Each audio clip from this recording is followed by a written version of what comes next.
జై ఆంధ్రప్రదేశ్. అమ్మ దయ ఉంటే అన్నీ ఉన్నట్లే. ఈరోజు అమ్మ దయ ఉంది కాబట్టే రాష్ట్రాన్ని అభివృద్ధి పదంలో ముందుకు నడిపే నాయకుడు సింహాసనాన్ని అధిష్ఠించాడు.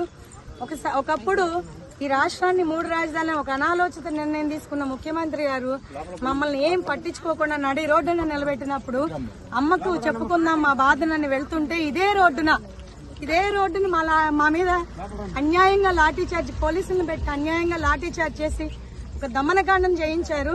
ఆ రోజు మా రక్తాన్ని కళ్ళ చూసింది వైసీపీ ప్రభుత్వం. ఇదే రోజు అమ్మ దయ ఉంది కాబట్టే, అమ్మ బిడ్డలు కాబట్టే ఆయన కూడా అమ్మ బిడ్డే ఒక అవకాశం ఇచ్చింది అమ్మ. ఈ 5 ఏళ్లలో తప్పుల్ని తెలుసుకొని మారుతాడే ఉన్నని అయినా ఎప్పటికీ మారక ఈ 5 సంవత్సరాలు రాష్ట్రాన్ని అంధకారంలో నిలబెట్టేశాడు.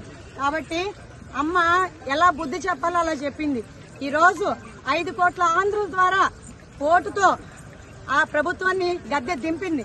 కాబట్టి వారందరికీ ధన్యవాదాలు తెలియజేసుకుంటూ, అలాగే ఇంకా రాష్ట్రాన్ని కాపాడినటువంటి ఈ ముగ్గురమ్మల మూలపుటమ్మ బెజవాడ కనకదుర్గమ్మ తల్లికి పాదయాత్రగా మేము కాలినడకన ఇంద్రకీలాద్రి చేరుకుని అమ్మవారికి ధన్యవాదాలు తెలియజేసుకుని మా శక్తి కొలది ఈ చీర సమర్పిస్తున్నాము.